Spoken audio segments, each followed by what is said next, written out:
Very elegant in front on Jelly Legs, but she's got the Vinery Stud Stakes winner. Kingston Town with an explosive turn of speed is race clear, and the Tancred Stakes is all over. Look at him go. He's a champion from head to toe. Look at Mackay Diva. She's eating up the ground. She hits the front 100 to go. The greatest we've ever seen. Northerly down on the inside. The champ finds something. Look at him go now, Northerly. He's sprinted away. It's all over again. The crowd roaring. Go, Lonro, go. But the 3-year-old's in front. Delzeo. Lonro. He's coming. He's going to get there. Yes, Lonro won it. What a champion. Welcome to Australian Cup Day in Melbourne, Tancred and Vinery Day in Sydney, and a day in the past where we have marvelled at the deeds of some of the champions of the turf, and we just saw them all there in great display. The great jocks have arrived. Flemington's been a little wet, but I'm feeling a bit better because I'm alongside Lizzie Jells. Welcome. Thanks, Richo. Looking forward to a big day ahead. Of course, the rain has been around in both Melbourne and Sydney, but the sunshine in Sydney has come back, whereas we've got a little bit of rain, but it's not going to dampen our spirits because we've got a wonderful afternoon of racing. The Australian Cup, so much history, and it's a race where we often see a horse really emerge and really become themselves. Beadman is one of those horses, and of course that golden ticket into the the golden ticket out of the Roy Higgins into the Melbourne Cup is something that's going to be very much sought after. The Australian Cup, so much history and tradition, 163 years the champions win this race. No out-and-out champion here, maybe with the exception of Pride of Jenny, who'll set the pace. Can she turn back the clock like she did during the carnival at Flemington in November? It's a cavalcade of stars here in Melbourne and also in Sydney. Of course, Emma Freedman and Katie McDonald are right there at the top. Looking forward to a great day, Richo. We've got the double Group 1s here today, the final day of the Rosehill Carnival, and this menu, well, it's full of quality, KM. It sure is. Of course, the two big Group 1s in the Tancred Stakes over the 2400 and the Vinery Stud Stakes for the girls. But of course, it doesn't end there. Of course, the Tulloch Stakes is a lead up to the Derby, and the Donny Prelude shaped up to be a great event a little bit later on. We've got some international superstars taking their place, not only in the Tancred, but the Neville Selwood as well. But these are some of the big guns taking on the might of the Tancred, including a guy called Dubai Honour, his third trip to Australia. Yeah, it's incredible, isn't it? What a war horse he is. And Aliana on the quick backup from her performance last week in the Ranvet. Piggybacks on the rise, and Vauban, well, he's a Group 1 winner over the hurdles, but he's a Group 1 performer. Yeah, he needs that Group 1 in Australia to really cement his spot here for the Bottom Waterhouse team. Here's a nice little tradition. The statues by the winning post painted in the winning colours of the Golden Slipper last week, and roll the dice. I reckon that would have been hard to do, plus the addition of the Tancred today. And done beautifully. And of course, it's an honour to wear this all year round until the next running of the Tancred. So a big honour to be painted up there. Let's check in with how the track is looking down at headquarters. Fabulous Flemington for Australian Cup Day, and the umbrellas have been the story of the day, but the good news is I've finally put it down. I'm trying to now do my best. Craig Williams. Oh yeah, see how easy this is going. Oh, that bit didn't go in easy. Oh, that went in easy. Okay, so a few little firmer spots, but believe it or not, today is only the 6th time in 5 years that we'll race at Flemington on a heavy track. The drainage is unbelievable here. We've moved into a heavy 8. Will we get an upgrade? Well, if the rain stays away, that might happen, but it might be one for the toughies today. I'd be sweet, because my mudder was a mudder. What about up in Sydney? Now, sunny skies, but it's chilly in Sydney, and it has been for the last couple of days, and it's also meant, KM, that we've had these big storms roll in. Yeah, we've had many storms throughout the week, haven't we? And as you said, it is a little bit chilly, so we haven't had that drying weather as such. So we're rated a soft 7 today. Definitely feels soft and even throughout. The rail is out 5 metres, but all in all, it's held up pretty well with third week of racing. Yeah, you can see there's a little bit of fill here. The grass has been trimmed once more from Golden Slipper Day, but definitely with the 20 mils of rain that we've had, it's a 7, and I don't think it's going to improve from that on in. I don't think so. And of course, we've got the two big Group 1s and plenty of wet trackers today. Yeah, so they'll get their chance. Look out for those horses who like the soft ground. We are not those types in our The tale of two states, sunny up in Sydney and a little bit of rain around here at Flemington. We're not too far away from kicking off proceedings here at Flemington, the first of 10 races. We've got 3 Group 1s across the screens of 7. Make sure you stay with us. We've got so much more to come.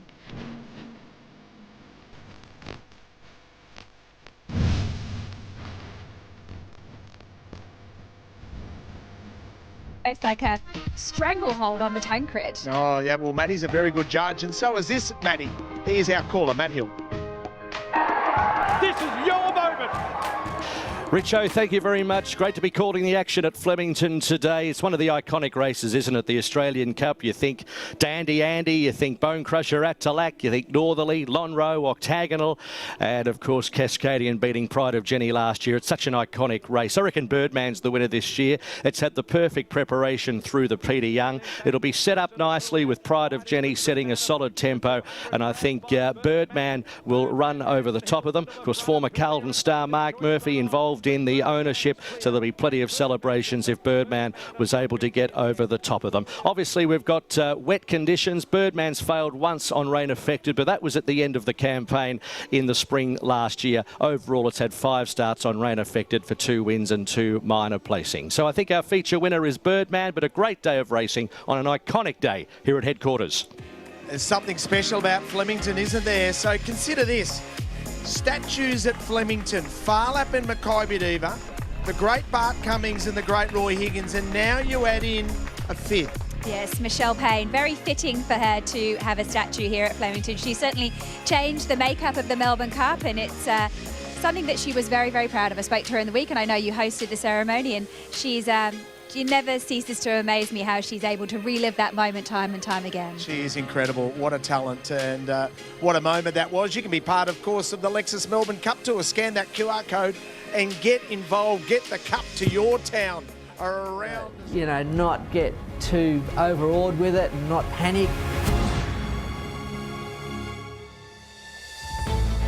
Lonhro was not the type of horse to get into a argy-bargy, and when Kingy was there, he was on Del Zayo. I thought, I've just got to wait a bit longer, and the run presented, but Lonnie didn't sort of ping into it like I thought he would. Next minute, Del Zayo was off down the outside, and Wayne Hawkeye, and I think Danny Nicol was on the inside of me, and I was in the squeeze box. I was on the canvas, and I'm thinking, oh. As again, you just got to stay composed. You just got to, you know, not get too overawed with it and not panic. And you're only still 250 metres from the winning post and probably 12 seconds to go.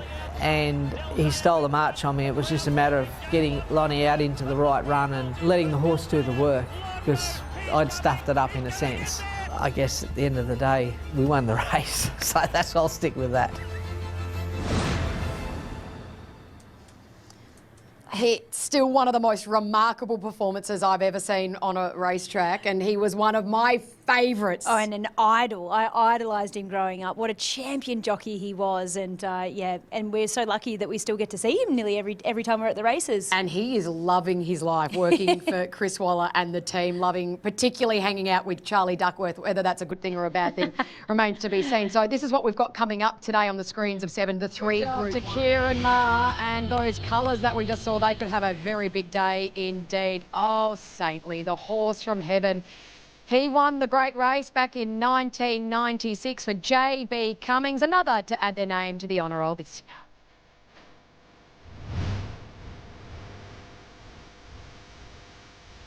This Sunday, Racing.com brings you coverage from Sale, Avoca and Port Lincoln, plus Geraldton from WA, as well as Hong Kong racing. All your racing covered on Racing.com. He's 8 years old, Dubai honour, but age shall not weary him. He has won 3 Group 1s in Australia.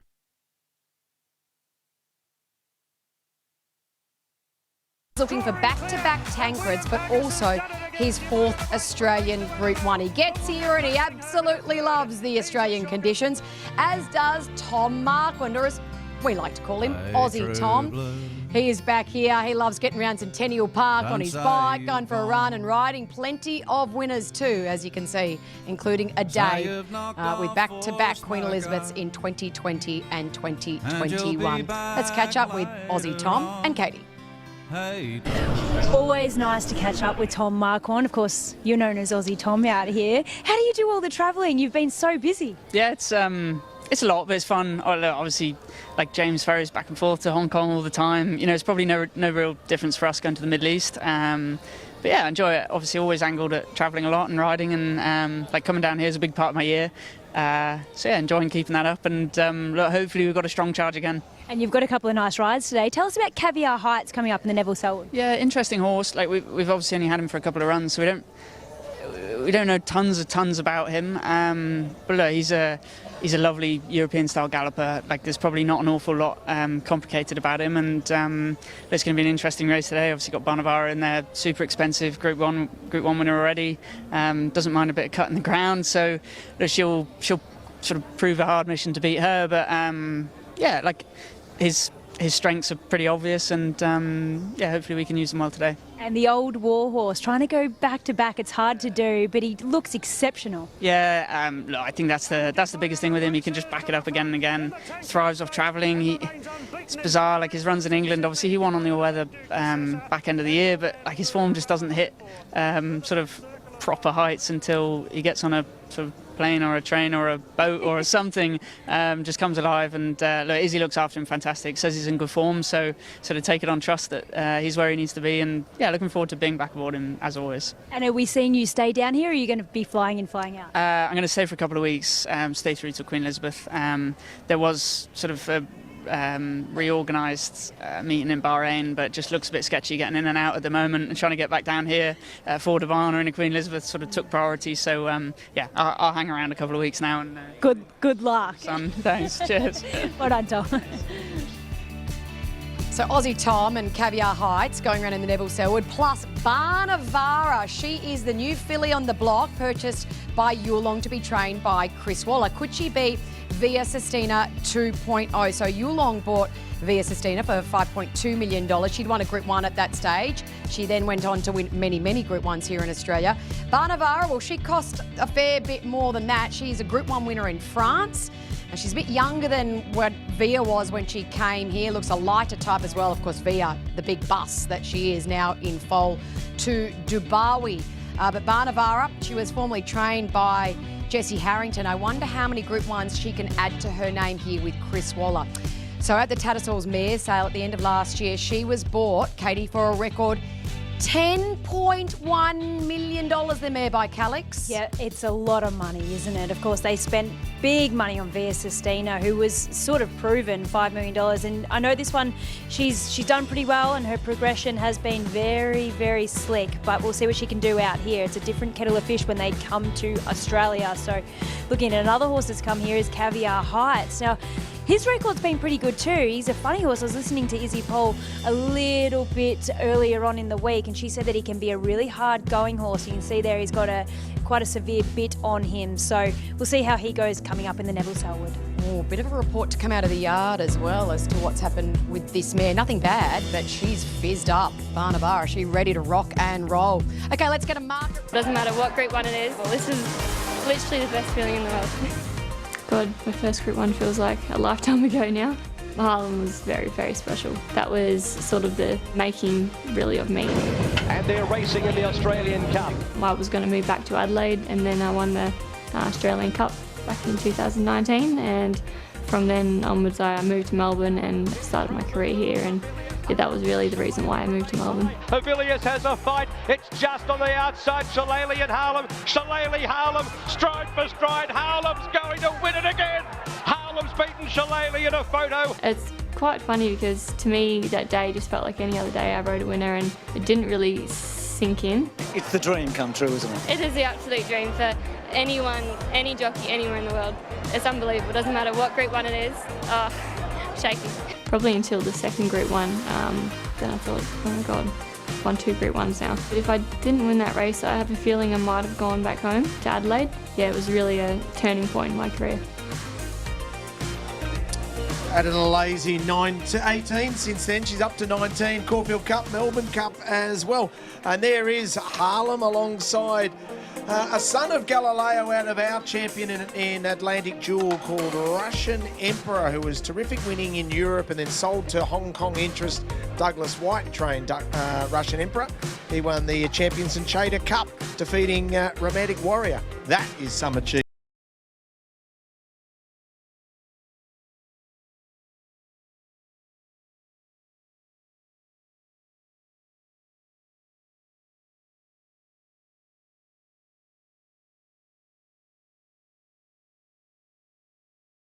1963, making the Flemington Autumn feature just 2 years younger than the Melbourne Cup.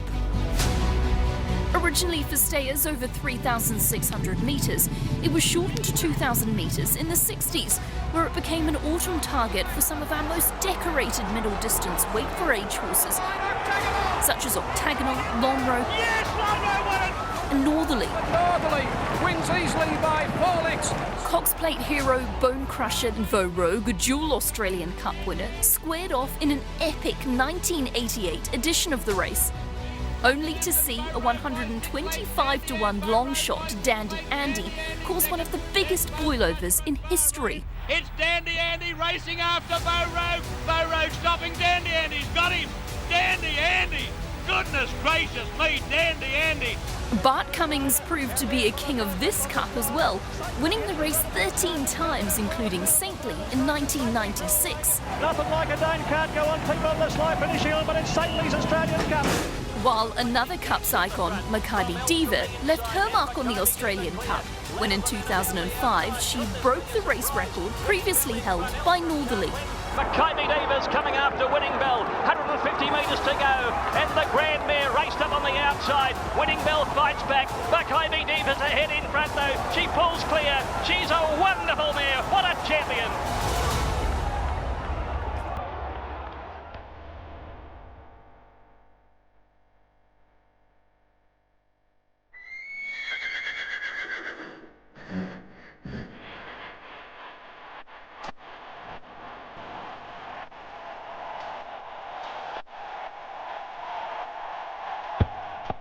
And this is my chance I'm taking.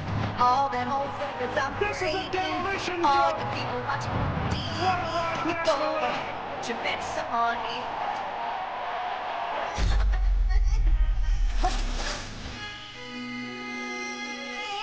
To see my name in a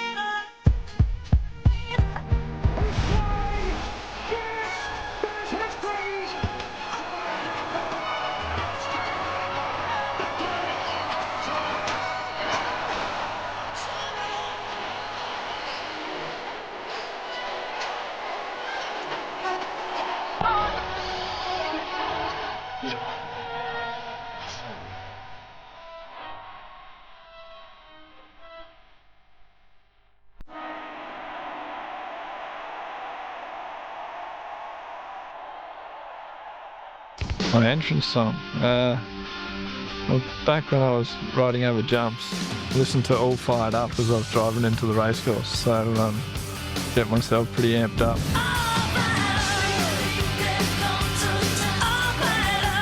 I knew that Kieran Maher would be a Pat Benatar fan. It suits him, really. It does, as he gets excited for another championships. Wasn't that a promo? If that doesn't get you excited for those 2 weekends at Randwick, I am not sure what will. And of course, the battle between Kieran Maher and Chris Waller continues to be waged. This Group 1, 12 Group 1s to Waller, which is extraordinary. 6 to Kieran, but he'll make his presence be felt when it comes to Randwick. Yeah, he sure will. They're big forces to be reckoned with, aren't they? They've got big numbers, they've got talented horses, and yeah, Kieran Maher, he's got a little bit of chasing to do, but Chris Waller, he does seem to have all the punches. Fumacino, he sticks his head in front of the BMW, and Fumacino goes on to win it. first Group 1's always a special one. So Firmicino winning the Tancred at Rose Hill. He'd got beaten the start before and on a wet track, and he didn't handle a wet track, which he has won a derby on a wet track. So we had a big question mark over it. Came out in the Tancred and he won. Thesio for Nash on the inside. Firmicino coming at him for Beadman. Beadman leaves Firmicino. He sticks his head in front of the BMW, and Firmicino goes on to win it.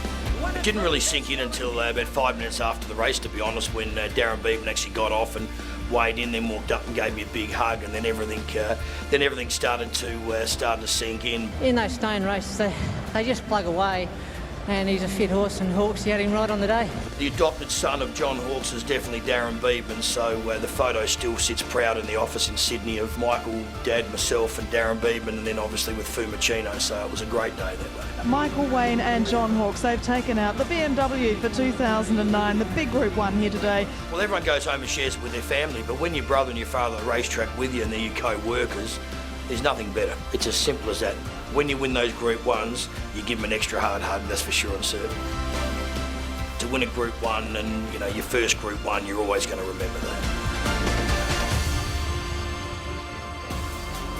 A special moment in the career of the Hawkes family, and ridden by that man, the Hall of Famer in Darren Beadman, who's walking the track at Trentham representing Chris Swallow over there with 2 runners in a Group 1, and he's certainly shortening stride as he gets into it. I think he's allowed to, isn't he? He is allowed to. Yeah. He can do whatever he wants, the Dazzler. I mean, Tom Cruise. Oh, isn't he just a beauty, finding the right part of the track today. And he, of course, rode some of the superstars of the sport. You think about his ride on the son of Octagonal in Lonhro, was able to win an Australian Cup, but there's only been 5 horses that have been able to do the big double. You can't do it anymore on the same day now. No, you can't. Actually, when I was doing the form for the Tancred, I was looking back and it said that the Australian Cup is one of the big dominant form references. And then you remember it was actually prior to the Tancred, and now they run on the same day, so it's impossible to do that. But remember Manigar, wasn't he an absolute marvel? He really came through the Moody ranks, and the ghostly grey, he was able to do the double. He was a beauty, wasn't he? A lot of people having a lot of fun, including a unicorn. Talking of unicorns, here's Matt. 2.5 hours for you. Must-watch television to start your week, and a must-watch race back in 1986 as the vision starts to glitch because it's 40 years ago.